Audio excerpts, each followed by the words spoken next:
السلام علیکم ورحمۃ اللہ وبرکاتہ۔ الحمد للہ والصلاة والسلام علی رسول اللہ، اشہد ان لا الہ الا اللہ وحدہ لا شریک لہ واشہد ان محمدا عبدہ ورسولہ نبینا محمد وعلی آلہ واصحابہ اجمعین۔ تفسیر سورۃ النساء کے سبق نمبر 3 میں آپ کو خوش آمدید۔ آج ہم اللہ تبارک و تعالیٰ کی توفیق کے ساتھ سبق نمبر 3 پڑھیں گے اور جس میں آیت نمبر 11 ہوگی انشاءاللہ العزیز۔ سب سے پہلے تلاوت الآیہ۔ اعوذ باللہ من الشیطان الرجیم، بسم اللہ الرحمن الرحیم، یوصیکم اللہ فی اولادکم للذکر مثل حظ الانثیین، فإن كن نساء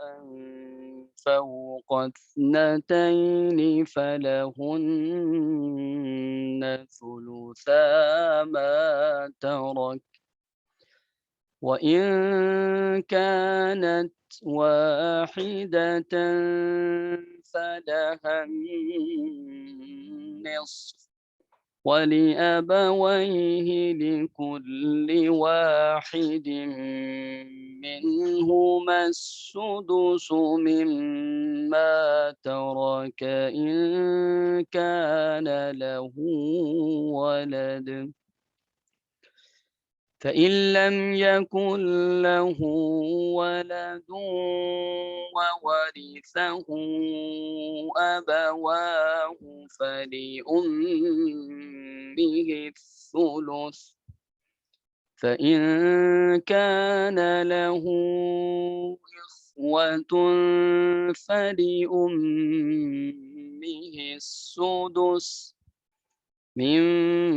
بعد وصية يوصي بها أو دين، آباؤكم وأبناؤكم لا تدرون أيهم أقرب لكم نفعا، فريضة من الله، إن الله كان عليما حكيما۔ ترجمہ: یوصیکم اللہ فی اولادکم، وصیت کرتے ہیں اللہ تعالیٰ تمہیں تمہاری اولاد کے بارے میں، مذکر کے لیے یعنی مرد کے لیے 2 عورتوں کے برابر حصہ ہوگا، پس اگر عورتیں 2 سے زیادہ ہوں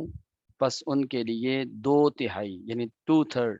ما ترکا جو فوت ہونے والا چھوڑ گیا، اور اگر وہ عورت اکیلی ہو یعنی بیٹی ہو فلح النصف تو اسے پھر آدھا مال ملے گا، وَلِأَبَوَيْهِ اور ماں باپ کے لیے، یعنی اگر اولاد میں سے کوئی فوت ہو گیا تو ماں باپ کے لیے ہر ایک کے لیے، ماں باپ میں سے ہر ایک کے لیے 6واں حصہ ہوگا، مما ترکا اس میں سے جو وہ چھوڑ گیا، ان کان لہ ولد اگر اس کا فوت ہونے والے کی اولاد موجود ہو تو والدین کو 6واں حصہ ملے گا، فإن لم يكن له ولد پس اگر اس کی اولاد نہ ہو اور اس کے ماں باپ اس کے وارث بن رہے ہوں پھر ماں کو 6واں حصہ ملے گا، فإن كان له إخوة پس اگر اس کے بھائی موجود ہوں اور بیٹا نہ ہو، کیونکہ بیٹے کی موجودگی میں بھائی کا حصہ نہیں ہوتا، فلأمه السدس پھر ماں کو 6واں حصہ ملے گا، اور یہ کب ملے گا؟ من بعد وصیت یوصی بها او دین، وصیت ادا کرنے اور قرض ادا کرنے کے بعد۔ تمہارے باپ اور تمہاری اولاد، تم نہیں جانتے کہ ان میں سے زیادہ قریب کون ہے نفع کے اعتبار سے، یعنی تمہیں نہیں معلوم کہ تمہیں زیادہ کون نفع دے کے جائے گا، اور یہ وراثت کا معاملہ فرض ہے اللہ کی طرف سے، فریضہ ہے اللہ کی طرف سے۔ ان اللہ کان علیما حکیما، بے شک اللہ تعالی بہت زیادہ جاننے والے، بہت زیادہ حکمت والے ہیں۔ جیسا کہ آپ کو علم ہے کہ ہم نے سورۃ النساء کا آغاز کیا تھا اور اس میں یہ وضاحت کی تھی کہ یہ سورت بہت سارے احکامات پر مشتمل ہے، بالخصوص عورتوں سے متعلق بہت سارے احکامات ہیں، اسی لیے سورت کا نام سورۃ النساء ہے۔ اور وہاں پہ ہم نے یہ بات بھی کی تھی کہ پورے قرآن پاک میں سورۃ الرجال نہیں ہے، تو اس کا مطلب یہ ہے کہ اسلام نے عورتوں کو کتنی بڑی اہمیت دی ہے، بالخصوص وراثت کے معاملات میں اور شادی بیاہ کے معاملات میں جو عورتوں کے ساتھ ظلم و زیادتی ہوتی تھی اسلام سے پہلے دور جہالت میں، اس کو انصاف کے اوپر بیان کیا گیا ہے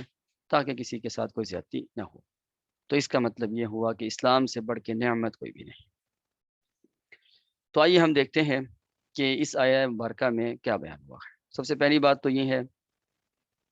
کہ امام ابن کثیر رحمۃ اللہ علیہ کا فرمان یہ ہے کہ یہ دونوں آیات، یعنی آیت نمبر 11 اور آیت نمبر 12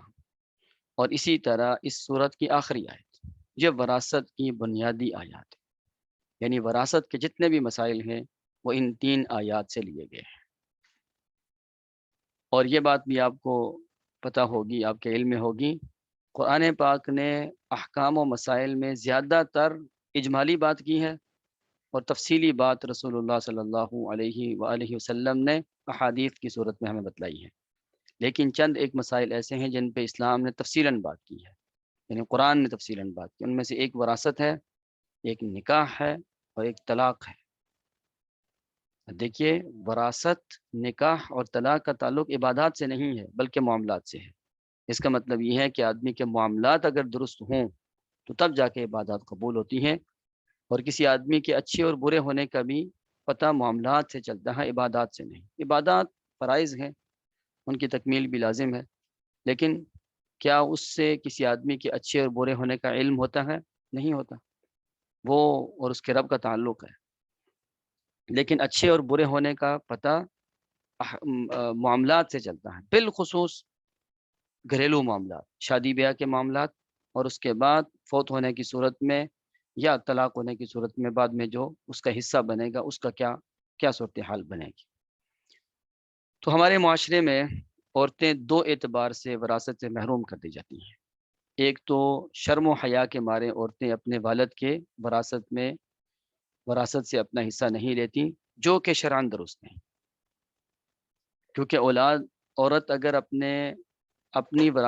اپنا حصہ وصول نہیں کرے گی، اس کا مطلب یہ ہے کہ وہ اپنی اولاد کے ساتھ زیادتی کر رہی ہوگی۔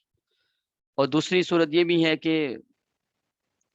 بھائی جو ہے وہ اپنی بہنوں کو حصہ دینے میں بھی تردد کا شکار رہتے ہیں۔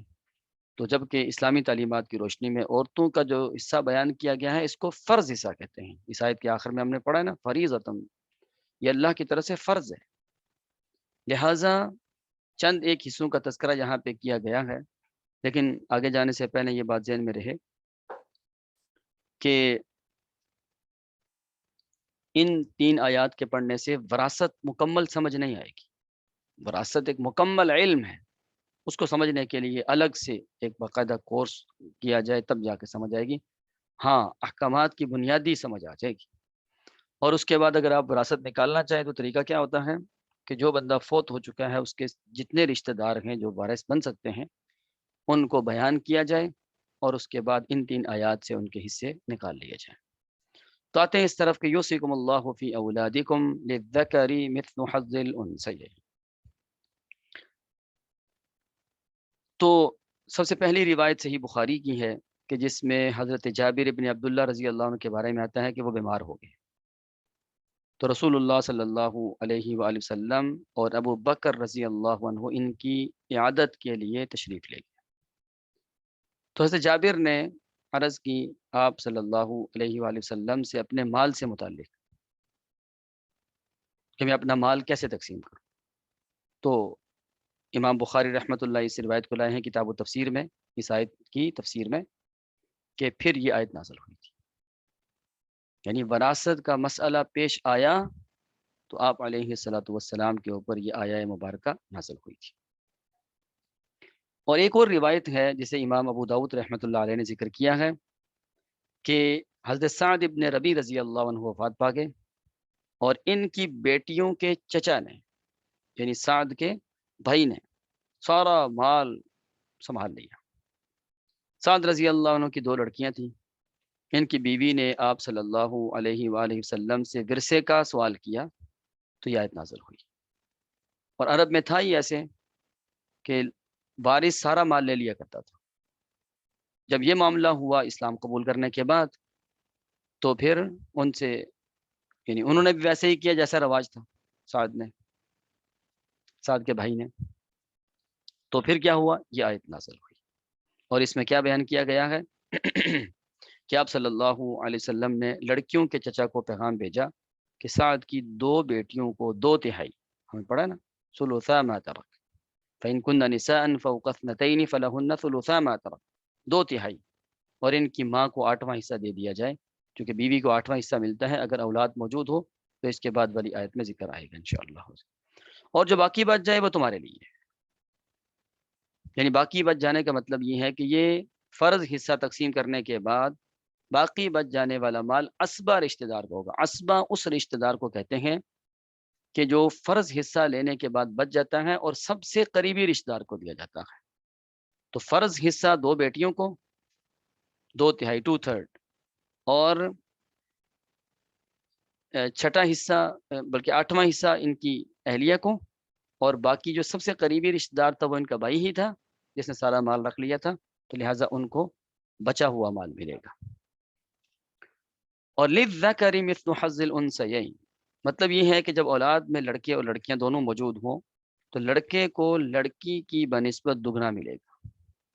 اسے 2 حصے دینے کی جو وجہ اسلام نے بیان کی ہے وہ یہ ہے کہ مرد کے اوپر عورت کی بنسبت معاشی ضروریات زیادہ ہوتی ہیں، اور عورت کے اوپر چونکہ گھر کا نان نفقہ اور خرچ اخراجات نہیں ہوتے، اور عورت جو ہے وہ شادی کر کے جب آگے جاتی ہے تو وہاں سے بھی حصہ لیتی ہے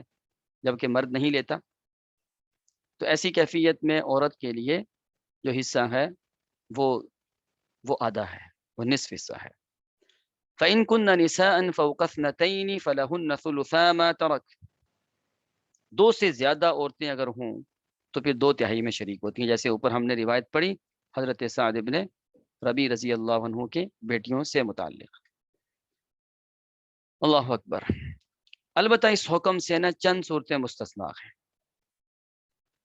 ٹھیک ہے، یعنی یہ جو وراثت کے احکامات چل رہے ہیں ان میں چند صورتیں مستثنا ہیں، اس کی طرف انشاءاللہ ہم آتے ہیں اس کلاس کے آخر میں انشاءاللہ العزیز۔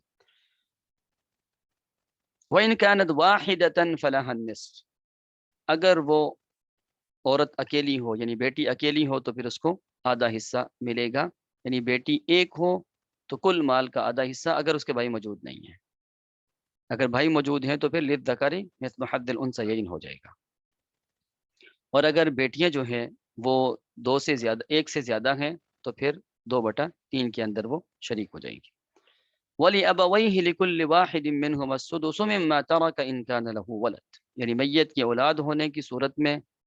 ماں باپ دونوں میں سے ہر ایک کو کل ترکے کا چھٹا حصہ ملے گا، یعنی والدین کی موجودگی میں اگر اولاد میں سے کوئی فوت ہو جائے اور وہ اپنا مال رکھتا تھا، ایک ہے نا والدین کے فوت ہونے کے بعد وراثت ملتی ہے تو انسان مالک بنتا ہے، ایک ہے کہ والدین کی زندگی میں اولاد صاحب مال خود ہو گئی، بیٹا کاروباری تھا اس نے اچھا مال جمع کر لیا، وہ اگر فوت ہو گیا اللہ نہ کرے تو اگر وہ فوت ہو گیا پھر والدین کو چھٹا حصہ ملے گا اور والدین اس کے اندر شریک رہیں گے۔ مثلا میت کی ایک بیٹی اور ماں باپ ہیں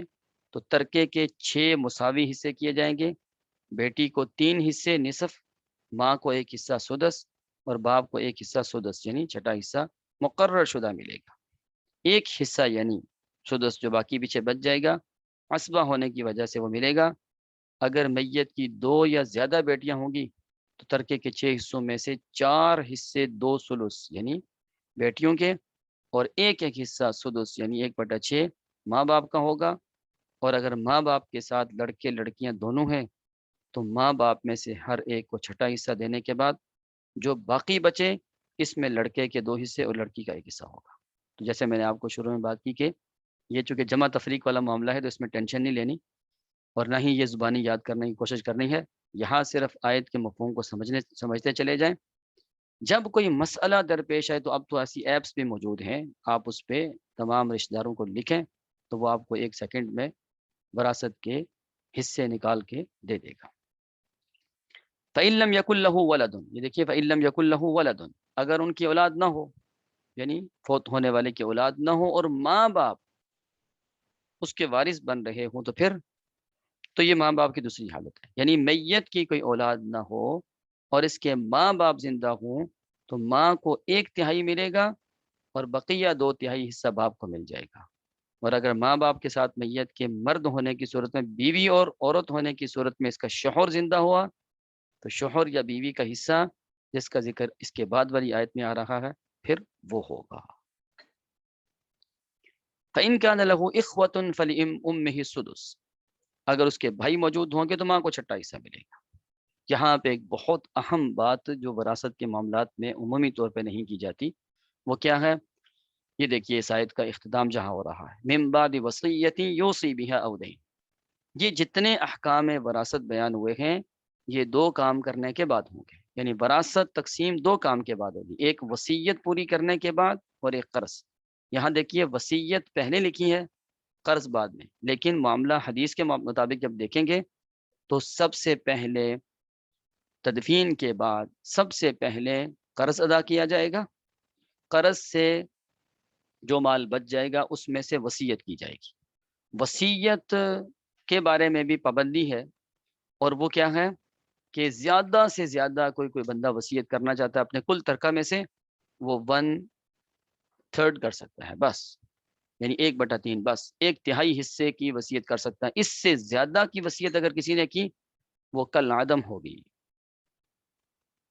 یعنی ایک بندے کے پاس 1 کروڑ روپیہ ہے، وہ وصیت کرنا چاہتا ہے کسی کو دینا چاہتا ہے تو 25 لاکھ روپے کی کر سکتا ہے بس۔ اور اہل علم نے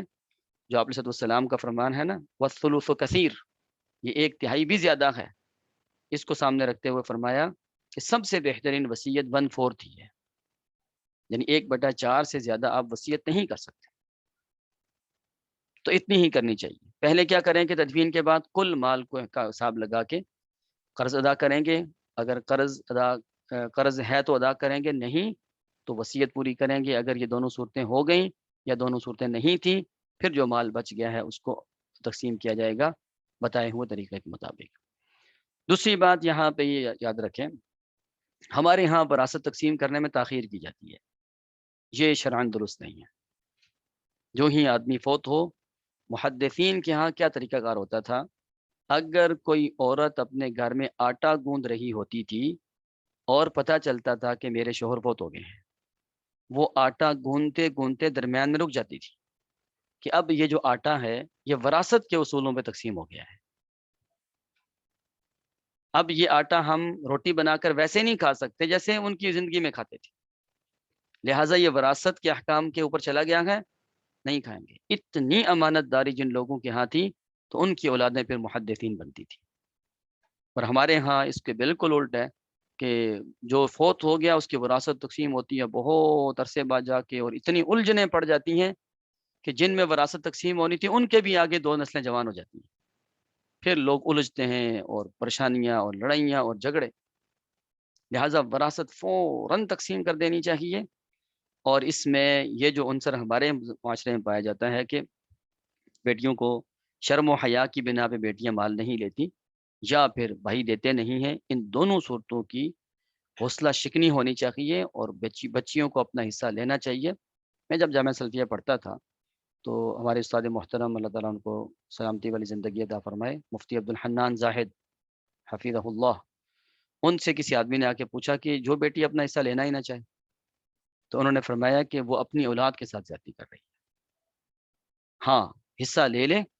حصہ لینے کے بعد اگر وہ وڈرا ہوتی ہے کسی بہن یا بھائی کے بارے میں وہ اس کی اپنی مرضی ہے، لیکن اسلام نے کیا کہا ہے، اگر آپ ایسا کرنا چاہتے ہیں تو 1/3 تک کر سکتے ہیں بس۔ آپ کو 1000 روپیہ وصیت میں آتا ہے یا ترکے میں آتا ہے، آپ وہ لازمی لیں۔ اور تیسری بات اس سبق سے حوالے سے یاد رکھیں، من بعد وصیہ کے حوالے سے دیکھیے گا، جو وارث بندے ہوتے ہیں نا فوت ہونے والے کے، فوت ہونے والا ان کے بارے میں وصیت نہیں کر سکتا، یعنی لا وصیت لوارث،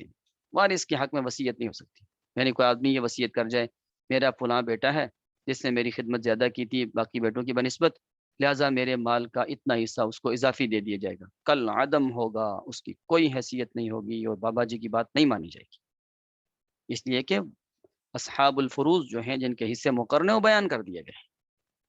کسی بیٹے نے اگر خدمت کی ہے زندگی بھر، اور ایک بیٹا ہے جس نے 1 روپے کی بھی خدمت نہیں کی، وراثت تقسیم ہونے میں دونوں برابر ہوں گے۔ یہ وراثت خدمت کی وجہ سے نہیں دی جا رہی، بلکہ یہ اولاد ہونے کے ناطے دی جا رہی ہے، لہذا اس میں یہ فیور دے کر اسلامی تعلیمات کو بدل کر جو نقصان ہوگا وہ کیا ہوگا؟ فوت ہونے والا اپنی قبر خراب کر کے جائے گا۔ اور ہم دوسرے بارے میں یہ بات پڑھ آئے ہیں کہ اگر کوئی وصیت ایسی کر جائے اس کو تبدیل کر دینا چاہیے۔ آباؤکم و ابناؤکم، تمہارے باپ اور تمہاری اولاد، تم نہیں جانتے ان میں سے زیادہ فائدہ تمہیں کون دے رہا، یعنی آپ کو نہیں پتا کہ ماں باپ کے فوت ہونے سے آپ کو مالی فائدہ زیادہ ہوتا ہے یا اولاد کے چلے جانے سے زیادہ ہوتا ہے، لہٰذا ان چیزوں میں نہ جائیں، بلکہ کیا کریں؟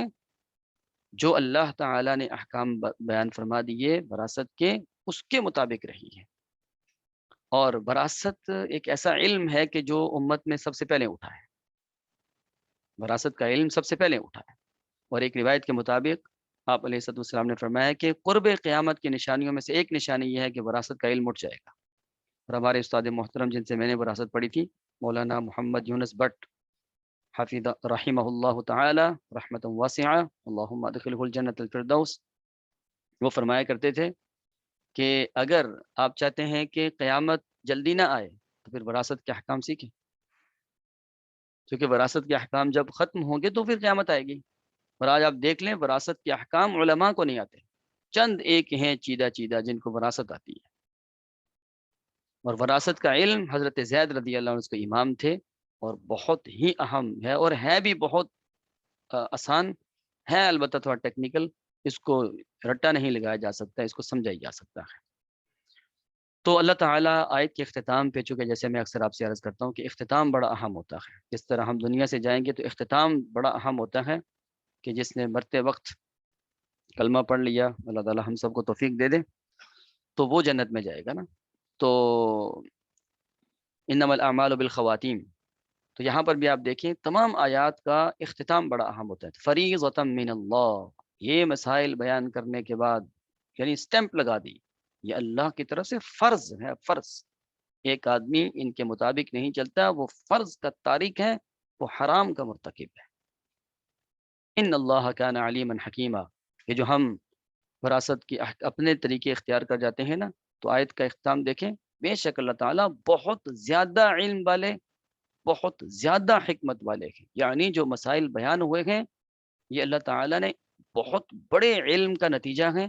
بہت بڑی حکمت کا نتیجہ ہے۔ جہاں خالق کائنات علیم اور حکیم جیسی صفت بیان فرمائے، اس کا مطلب یہ ہے